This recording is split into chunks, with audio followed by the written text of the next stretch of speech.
Ladies and gentlemen, welcome back to another video. Today we're going to be talking about 2-base all-in Protoss, how to scout it, how to respond to it. There's lots of different ways we can scout it, and depending on the build, they'll all look a little bit different, but they all share some common characteristics. Now, again, for my brothers and sisters that are incredibly low on the ladder, and I'm talking like gold below, is this always going to be accurate? No, because people do weird things. But anyone who's probably platinum, diamond above, this should be concrete. This should be stock standard. I think the most important thing to go over first is what a normal Protoss opener looks like. So if we know what normal looks like, then we can tell if something is abnormal or if something is deviated. So let's just jump right into it. I'm going to quickly go over the normal stock standard PVZ opener.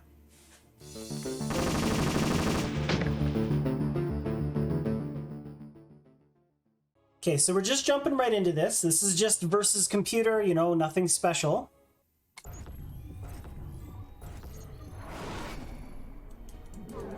Good luck. Have fun.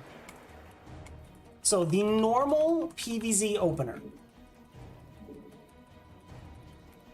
From the Protoss perspective, the first probe that they make is going to get rallied down to the natural to make the wall. They're going to place a pylon, and then they're going to immediately head and try and block your natural. Behind this, their 15th probe gets rallied down, and they're going to make a gateway.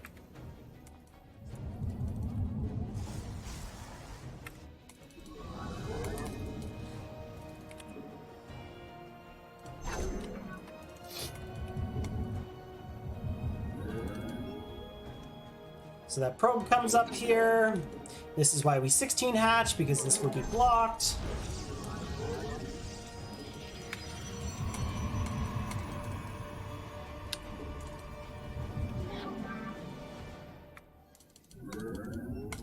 Their 19th probe is going to get rallied down to make a nexus. Probes are getting wrecked. Doesn't matter. When their gas geyser finishes up to go in, 20th gets rallied. Okay. Nexus. And then Cybercore.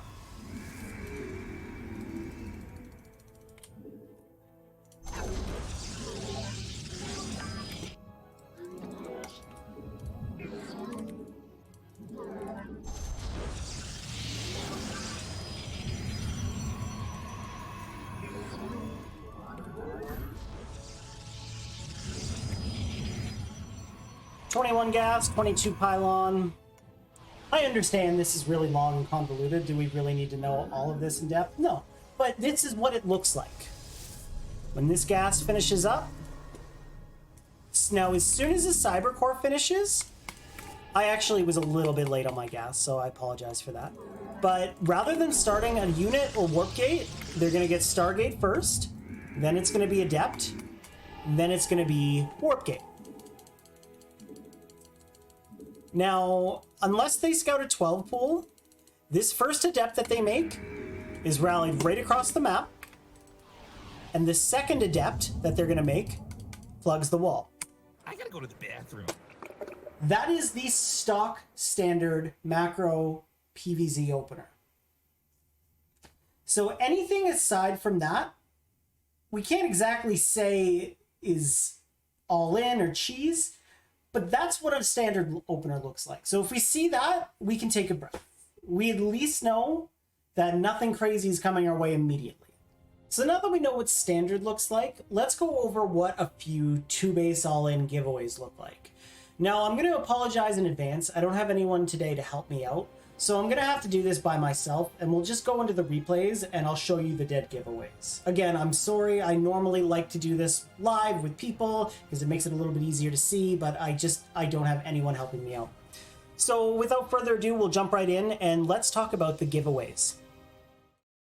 Okay, so I've just jumped into a replay where I did this by myself in a custom game.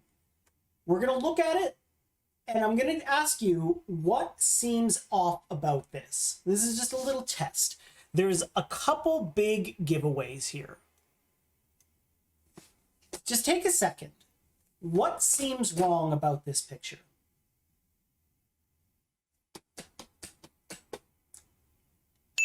All right, for those of you who are astute, you would notice there's nothing mining gas. Zerg players pull off of gas. Terran players and Protoss players do not. They take gases when they need them, and they always saturate them. Why would a Protoss pull off gas? Well, what if he doesn't need gas? Because he's doing a charge lot all in. This is a somewhat popular, still on the ladder today, you know, popularized by Haas. This is an 8-gate charge lot with 2 prism attack. Now, what is a normal number of gateways for 2 bases? Well, the simple answer, 5. 3 to 5. Those are your normal numbers. You initially start out gate, gas, and PVZs. It's like normally it's gate, gas, nexus, core. And then at the 3-minute 30 mark, you get 2 more gateways. When you are fully saturated on 2 bases, you throw down 2 more, and you typically have 5. Now, I put my gateways in a unique position. So I've got 2 here, which you're expecting to see. 2 here, which should be like, okay, well, there's 4. 5, 6. You know, maybe he made an extra one. 7, 8, 9. Did I seriously make 9 gateways? No, I made 8. 1, 2, 3, 4, 5, 6, 7, 8, 9. I did. I made 9 gateways. All right. Can't even do my own build. Not even my build. But this is the giveaway. Why are they not mining gas? So if we ever see this, we immediately know it's a 2-base all-in. Now, I think it's really important that we just quickly touch on what's normal, the amount of structures, timings, and stuff for Protoss. So the normal timing for a 3rd base for Protoss in PvZ is right around the 4-minute 30 mark. Now, it could be delayed a little bit for unknown reasons. It could be like anything, if there's not a 3rd at least started by the 5-minute mark, that's fishy. There's something going on. If you cause their 3rd to be delayed, that's one thing. But if you haven't, and there isn't a 3rd at least started by the 5-minute mark, I would highly suggest that it's going to be a 2-base all-in. Another thing is the number of gateways. That's another really important thing to talk about. So what is the normal number of gateways? So in the standard PvZ opener, it's going to be gate, gas, nexus, cyber. The 3-minute 30 mark, they're going to go ahead and put down 2 more gateways. And by the time they're fully saturated on 2 bases, they're going to throw down 2 more. So the normal number of gateways on a 2-base Protoss is 5. If there's more than 5, there's probably a reason. And it's probably because that reason is 2-base all-in. Another giveaway that doesn't necessarily mean it's 2-base all-in, but it definitely means that they're either going 2-base all-in or they're trying to skip everything and go straight into Sky Toss, is double gas at the natural. Why would someone take 4 gases that early on? What units are that gas intensive? Outside of an Archon drop, which is the only exception to that rule because it's still technically a macro build where they do need that gas to get Archons, it's either going to be 2-base all-in or straight to Sky Toss, in which case you can punish them. So those are some of the giveaways. But let's just jump into a few more replays and we'll go over a nice, a couple more things to notice. Okay, so here's another situation. Let's say you're playing a PvZ or a ZVP. Everything's going well. You've noticed, hey, I've been able to freely drone. I'm on 3 hatches. Everything's going well. Wait a minute. I haven't been scouted yet. He hasn't sent a probe across my map at all. Well, we need to follow up on that scout. We move in with an overlord, and what do we see? Once again, no gas. Now, the biggest difference between this one and the charge lot one is the fact that the charge lot one you can still scout. But this build is known as the Marjorie. The Marjorie also pulls off of gas, but the key thing with the Marjorie is it starts gas first, which is a somewhat niche thing for Protoss. So it's 14 pylon, 15 gas, 16 gateway. And because we're doing it this way, we'll actually have more gas early on, but we can't afford to scout because that means we will be down 2 probes. And that's a big deal for the early economy. So whenever Protosses open up gas first, they never scout, at least not initially. And most of the time they don't anyway, because how it works is, again, pylon 14, 15 gas, 16 back down for gateway. We are still getting a 19 nexus, and then we're getting a 20 cyber core. And after the core is when we can scout. But the only thing that we could scout in time and still respond to and potentially be safe from is a proxy hatchery. If the Zerg player has 12 pooled, it does not matter. It is too late. We cannot respond in time. So most of the time, you'll see a Protoss player just forego the scout when they open up gas first. Yes, it is a bit of a gamble. But the Marjorie is 2 Immortals, Charge, and a Warp Prism. And it is going to be a hell of a lot of charge lots, 2 Immortals that'll be constantly juggled with a Prism, and it hits you, if you're really, really good at it, like at the 4-minute 45 mark. It hits early on, hard, and fast. And a lot of Zerg players, unless they can scout it and know how to respond to it properly, will die to this. So that is another dead giveaway. These are things we need to look for. So whenever we see a robo, we can safely assume that it's going to be some form of 2-base all-in, with the only exception being Archon Drop. And that's why I'm going to also cover what Archon Drop looks like. Because if we know what Archon Drop looks like, we can quickly go in and say, this is Archon Drop, or this is not, and if it's not, it's 2-base all-in. Another big giveaway is, I mean, it's not always, but it's something that should raise your eyebrows and, you know, pique your curiosity, is when the Protoss player opens up with a Stalker. So that Stalker is designed specifically to try and push back Overlords from scouting. Why would they make a Stalker? Well, 99.9% of the time, it's because they didn't build a Stargate, and they don't want you to see that. So, whenever we see a Stalker, it is still imperative that we get the scout off in the main, because this doesn't always mean that it's not Stargate. There could be some Protoss players that try and really fake you out, but it should pique your curiosity. We should be thinking, why is there a Stalker there? So, with that being said, let's quickly cover Archon Drop so that we know what it looks like. Okay, Archon Drop. Now, this is a completely standard build. It's kind of fallen out of the meta, but it is the exception to the rule that when a Protoss opens up Robo on 2-base, it's a 2-base all-in. There's always, you know, that one fucking exception. This is that exception. Now, again, it's not very popular anymore. At the time when it came out, it was really, really popular because Zerg players pretty much didn't open up with roaches. They really like to try and hold with just Queen Ling. And Protoss players figured out a way to abuse that, which was Archon Drop. You absolutely need roaches to deal with Archon Drop because they're just going to delete Zerglings. They'll easily deal with Queens, or they can just dodge them, to be honest, and they can just snipe drones for days with the Prism and just be juggled. So every game I've tried to, you know, keep it around 4:35-minute mark. So we come in and we scout, and what do we see? First off, we see gases being mined.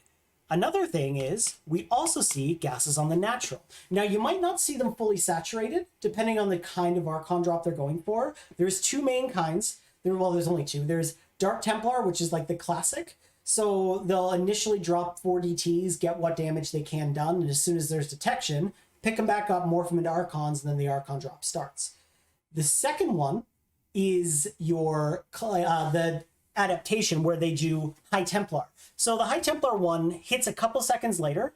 There is no DTs, obviously, but they have the option to go into Fast Storm. So that's also fairly popular. So what we're going to see is, once again, we'll see a Stalker because we don't have a Stargate. And the first unit that's coming out of their Robo is going to be a Warp Prism. So it's going to come over here to the Pervert Pillar, and that Stalker is going to poke away that Overlord. But if that Overlord's quick, we should notice gases on the natural, gases in the main being mined, 1, 2, 3-4 gateways, and we're either going to see a Dark Shrine or a Templar Archive. Now, typically, they don't really hide them because it's not the point. If they can't get any damage done with the DTs, it's not the biggest deal. This build's not centered around DTs. It's just an extra gimme, but it's centered around Archons. So that's what we're going to see. And then, as they're moving out, which, as you can see, I already have a Warp Prism with 4 DTs on the way across the map at the 5-minute mark, that's when they're going to take their third. So we need to be lookout for that. That is what Archon Drop is. If we can commit that build to memory, we should be easily able to see, hey, this is not Archon Drop. Now, I've talked about it a little bit before, but I've been a paramedic for 11 years. Long time. There's a book called Sick or Not Sick that I read when I was starting out. A lot of younger paramedics have read it, older ones too. And it's basically just a criteria for you to do a rapid assessment on a patient and in 10 seconds or less be able to say this patient is sick or not sick.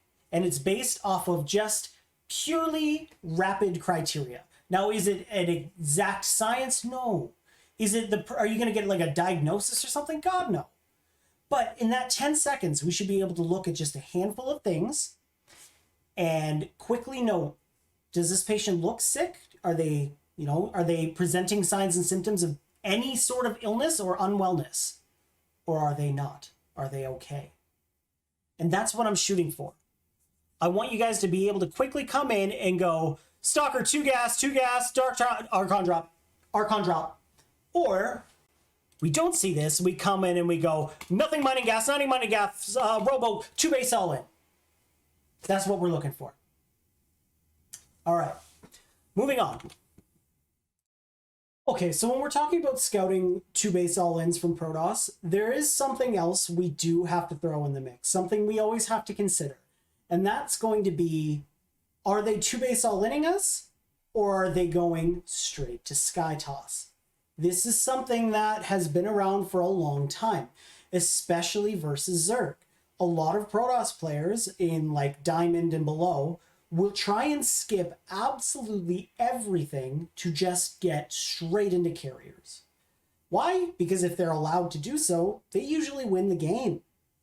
But it can kind of look like a 2 base all-in when we're initially scouting it. So we do have to pay attention to a few things. Now, to anyone who's played the game long enough, there's going to be a lot of glaringly obvious things, but, not everyone can pick up on that. So in this time around, this one I'm going straight for Sky Toss. So the first thing you might notice is blind cannons. Now, why would a Protoss player put up cannons for absolutely no reason? Well, because they're trying to be defensive. Because they don't want anything to fuck with their economy. They're going straight for carriers. And when they do that, they typically delay their third for a little bit so that they have all of their resources going straight into carriers. Now, another thing you might notice, they may or may not have warp gate.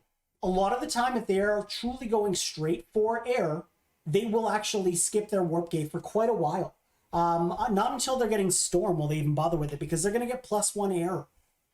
So this is another thing. What time does warp gate finish? Well, typically around the 3:30 mark.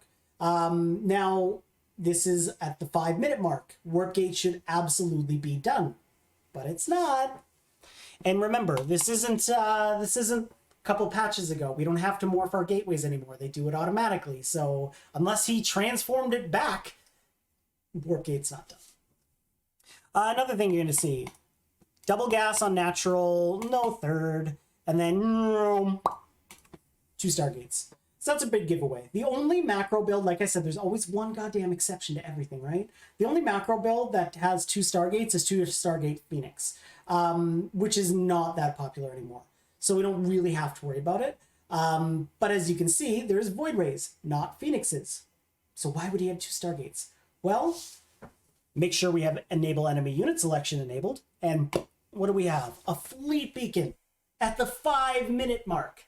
That is the be-all, end-all. Unlike a fusion core from Terran, where you can 99.9% of the time assume it's definitely going to be battle cruisers, there is always that slight chance that they're actually just going for early ranged libs. there's only two reasons why a Protoss player would get a fusion or a fleet beacon this early. And that is the newly added void ray speed, which is, you know, very possible if they're just going to mass voids, but more realistically, it's for carriers. So this is what a 2-base straight to sky toss Protoss player looks like. We do have to be able to differentiate them because their response is very different. While a 2-base all-in is coming right in your face very quickly, this is not. This guy wants you to stay in your side of the map for like the next 5 minutes so that he can just get like 8+ carriers out. So that is what this looks like. I really hope that this helped. I mean, it's difficult to kind of peg everything and every build in a short and sweet brief video without anyone's help. Like, I'm just doing this by myself, and I know, I apologize, I wish I could have made it better, but, you know, hopefully this helps you scout 2-base all-ins a little bit easier. My biggest takeaways are always going to be the presence of a stalker. Why is it there? We always have to think that. Is it a robo and not a Stargate? And if it is a robo, do they have a Dark Shrine or a Templar Archive with it? Because that's going to be our con drop. If they don't, just a Twilight Council is not good enough. We need to see a Dark Shrine or we need to see a Templar Archive. If we don't see either of those tech buildings, but we do see a Robo and a Twilight, we can safely assume it is a 2-base all-in. My name's Sheriff Dickles. Hopefully you learned. Thank you. Take care. Good luck. Have fun. As always, please consider liking the video, leaving a comment, subscribing, all that good stuff. I'm out.